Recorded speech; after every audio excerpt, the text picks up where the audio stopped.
Est-ce que vous pouvez vous présenter en général? En général et en particulier.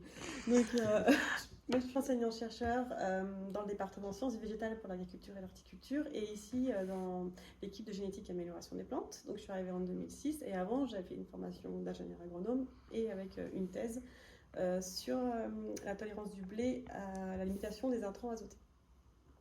Depuis que je suis ici, maintenant, je suis responsable d'une équipe de recherche, à peu près 20 personnes, et on s'occupe beaucoup de comprendre les déterminants génétiques des réponses du colza aux contraintes abiotiques, notamment stress hydrique et limitation en azote. D'accord. Au niveau des activités de recherche par rapport aux transitions écologiques, qu'est-ce que vous faites en ce moment? Donc depuis 4-5 ans, la transition agroécologique, on est passé de projets où on regardait la limitation aux intrants chimiques et eau, donc comment baisser la fertilisation azotée et avoir des variétés adaptées. Depuis 4-5 ans, on a essayé d'aller plus loin sur des projets qui sont dans les régulations écologiques pour ancrer nos recherches dans la transition agroécologique. Donc on a des projets qui vont travailler sur l'adaptation des variétés de colza pour être cultivées en mélange avec des févroles et rendre différents services, notamment la tolérance aux insectes, travaillant aussi sur la vigueur. Et puis on essaye aussi d'explorer l'interaction entre plantes et le microbiote pour aussi se placer dans cette transition. Du coup, on va essayer de se focaliser sur un de vos projets en particulier. Est-ce que vous pourriez nous expliquer le projet Deep Impact? Alors le projet Deep Impact, c'est intéressant parce que c'est un projet collaboratif. Donc moi, je fais partie de ce projet-là, c'est pas moi qui le coordonne, mais il est assez symptomatique de ce qu'on peut faire en recherche collaborative pour répondre aux enjeux de la transition, parce qu'on ne peut pas le faire d'une manière monodisciplinaire. Donc ce projet-là, il a l'intérêt de rassembler à la fois des agronomes, des pathologistes, des gens qui spécialisent du microbiote des plantes et des généticiens. Donc ce projet-là, c'est un projet lauréat de l'appel à projet PPR, les projets prioritaires de recherche, cultiver et protéger autrement. Et donc ça, c'est un gros projet, mais il faut voir un peu la genèse de ces projets, d'où on part pour arriver à ces gros types de projets. Donc l'idée, c'est intéressant de voir comment l'arrivée de spécialistes du microbiote dans l'unité a favorisé des interactions, comment on a pu mettre en place des petites collaborations, des petits projets pour initier des choses par des appels à projets plus modestes, soit via les départements INRAE, soit via d'autres appels à projets issus de la profession. Commencer à collaborer ensemble, encadrer des stagiaires et puis avoir déjà un corpus de résultats qui nous permettent de monter un projet, de participer à un projet de plus large envergure. Donc ce projet Deep Impact, il a été déposé donc à cet appel à projet-là. Il est piloté par notre collègue Christophe Mougel à l'IGEP. Et personnellement, je participe à un work package particulier où nous, on va s'intéresser à comprendre les gènes qui, chez le colza, font qu'il va être capable de recruter un microbiote qui va lui apporter un avantage pour tolérer des maladies de début de cycle. Il y a d'autres collègues qui interagissent à d'autres endroits, soit sur la partie description de la diversité des microbiotes au sein d'exploitations agricoles en France, ou vraiment dans la description plus fine des fonctions assurées par le microbiote au service de la plante.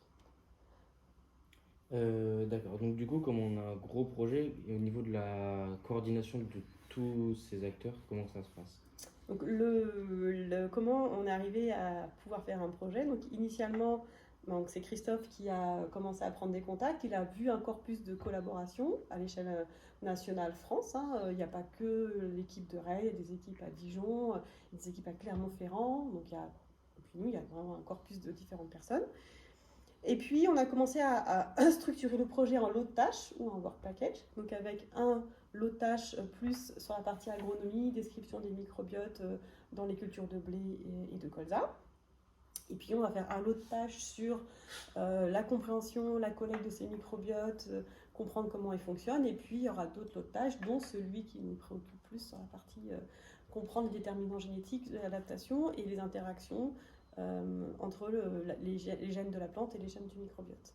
Donc une fois qu'on a défini ces gros paquets, chaque work package doit ensuite, pour répondre à la grande question générale, se reposer des sous-questions et organiser des tâches qui vont permettre de séquentialiser la réponse à son objectif.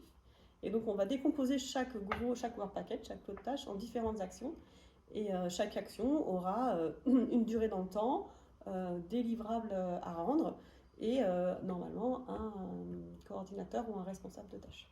Donc finalement, en redécoupant le projet en lots de tâches ou en work package, on arrive à avoir des lots de tâches organisés et coordonnés, et plus Christophe qui va assurer la coordination globale du projet. Et du coup, c'est uniquement Christophe qui gère le financement. Non, dans chaque tâche, on va faire une estimation du budget qu'on demande. Et ensuite, on va agréger les demandes par tâche et par partenaire. Donc, il y a plusieurs partenaires. Donc, chaque partenaire va avoir un financement. Donc, finalement, chacun va être responsable de ses rentrées d'argent, de ses dépenses. Mais tout ça doit être finalement à la fois revalidé et réagrégé à l'échelle de l'ensemble du projet. Donc, comme le projet est sur 6 ans, donc c'est aussi une longue durée. Donc, on a aussi des points de parcours tous les ans qui nous permettent aussi de faire des réarbitrages financiers, parce que c'est pas évident de 5 ans à l'avant de décider exactement quel est le coût de telle action ou telle action. Donc du coup, comment est-ce que l'idée d'un projet naît Possibilité de différents contextes. Donc, soit on a des appels à projets auxquels on répond. Donc, ce projet-là rentre dans un appel à projet. Donc, un appel à projet donne toujours des thématiques. Donc, la première chose, c'est d'être assez attentif aux sorties d'appel à projet, de regarder les thématiques proposées et de se dire, bon, bah, ça m'intéresse pas, est-ce qu'on propose quelque chose dans cet appel à projet? En général, si ça résonne sur des activités qu'on a déjà faites, des choses qu'on a initiées ou des projets qu'on a envie de faire, des collaborations pour lesquelles on a été sollicité, on peut s'intégrer dans un projet en cours ou proposer d'en monter un et d'aller chercher des partenaires pour répondre à l'appel à projet. Il y a des appels à projet blancs, c'est-à-dire là il n'y a pas de thématique et ce sera sur l'excellence scientifique du projet. Nous, on a des guichets avec des appels à projet orientés et en fonction de qui est l'émetteur de l'appel à projet, c'est plus ou moins précis. On a des appels à projet aussi du ministère où là il y aura des appels à projet sur l'adaptation de l'agriculture à la transition agroécologique. Et puis, les appels à projets peuvent nous dire on visera spécialement le rôle des variétés dans la transition. Donc, quand nous, on voit un appel à projet comme ça, on se dit ah bah oui, c'est intéressant, nous on a déjà des choses, on va y aller puisque c'est quelque chose qu'ils attendent dans cet appel à projet. Donc là, dans l'appel à projet sur le VPR, il y avait spécifiquement une thématique sur le microbiote. Donc nos collègues, on se dit, bon, bah, nous on est spécialistes du microbiote, on est dans un environnement de recherche où on peut interagir avec des généticiens, des agronomes.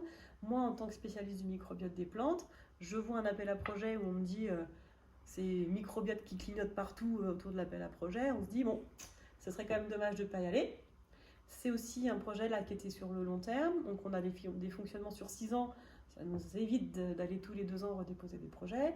Et puis dans ces gros projets, c'est aussi plus souple pour avoir des financements de thèse, de stages, de fonctionnement. Donc c'est intéressant pour nous aussi de savoir que sur le long terme, on va aussi pouvoir construire et proposer des offres de thèse, des collaborations sur le long terme.